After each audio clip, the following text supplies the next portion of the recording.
On avait dit que j'avais rien pour réussir.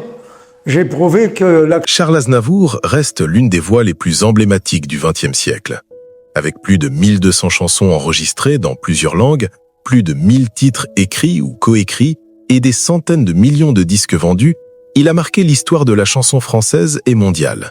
Des classiques comme La Bohème, Emmène-moi, Hier encore, Yesterday When I Was Young, She ou Comme ils disent, ont traversé les frontières, les générations et les cultures, traduits en plus de 80 langues. Sa carrière, qui s'étend sur près de 80 ans, de ses débuts dans les années 1940 jusqu'à ses derniers concerts à 93 ans en 2018, est un modèle de longévité et de résilience artistique.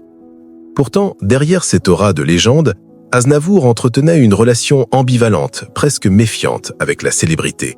Il l'a souvent qualifiée d'illusion ou de vaste hallucination collective, une expression qu'il a répétée dans plusieurs interviews, soulignant que le succès repose sur une projection collective temporaire, gonflée par l'ego et les attentes du public, mais fragile et éphémère. Pour lui, la notoriété n'était pas un but en soi, ni une source de bonheur durable. Elle pouvait même devenir un piège. Elle isole l'artiste, le coupe de la réalité quotidienne, amplifie les rumeurs, les jugements et les intrusions. Issu d'une famille arménienne, immigrée à Paris dans les années 1920, Aznavour a grandi dans un milieu modeste et artistique. Son père était chanteur et restaurateur, sa mère actrice. Très jeune, il découvre la scène via le théâtre et la musique. Mais les débuts sont rudes, refus répétés, petites salles enfumées, précarité financière, voyages harassants en province ou à l'étranger. Il connaît la faim, le doute, les humiliations, comme lorsqu'on lui reprochait son physique, petit, brun, nez proéminent ou sa voix nasillarde, jugée inadaptée à la chanson. Édith Piaf, qui le prend sous son aile en 1947, le forme sans ménagement, chauffeur, éclairagiste, souffre-douleur parfois, mais aussi confident et compositeur en herbe. Le succès arrive tardivement, vers 36 ans, avec « Je me voyais déjà à l'Alhambra de Bruxelles » en 1956.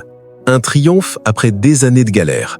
Mais même au sommet, Olympia, Carnegie Hall, tournée mondiale, Hollywood Walk of Fame en 2017, il reste humble. Il confie dans ses livres, Aznavour par Aznavour, mais 1001 vies et interviews, que la gloire sépare souvent l'artiste des vraies valeurs, l'authenticité, l'émotion brute, les liens humains simples. Il détestait les flashs des paparazzi, les attentes incessantes. Le public veut que je sois éternellement au top. Le star system qui transforme l'humain en produit. Pour lui, la célébrité est une cage dorée. Elle offre la reconnaissance, mais vole la liberté d'être soi, de faillir, de vieillir en paix. Aznavour privilégiait qu'au jour le travail acharné et la sincérité. Il écrivait pour exprimer des sentiments universels, l'amour, la solitude, le regret, la nostalgie, pas pour plaire à tout prix. Le challenge pour moi, c'est de réussir à écrire une chanson que personne d'autre ne pourrait écrire, disait-il. Sur la postérité, il était réaliste et modeste. Rien ne me survivra, 3 ou 4 chansons peut-être, même mon nom sera oublié. Ce que je voudrais laisser, les royalties pour mes petits-enfants. Il ne croyait pas à l'immortalité artistique. Il voulait simplement que ces mots touchent les gens, qu'ils entrent dans l'oreille, dans la mémoire, puis dans le cœur. Cette distance vis-à-vis de la gloire, cette humilité face au succès, cette méfiance envers l'illusion collective est ce qui rend Aznavour si attachant et intemporel. Il nous rappelle que le vrai talent n'est pas dans les ovations ou les records, mais dans la passion mise au service d'émotions partagées sans artifice.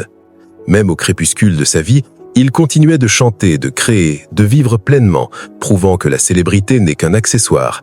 L'essentiel reste l'authenticité et l'amour du métier. Ses chansons éternelles ne survivent pas parce qu'il était une star, mais parce qu'il était profondément humain. Et c'est précisément cette humanité lucide qui fait de lui, encore aujourd'hui, une référence incontournable.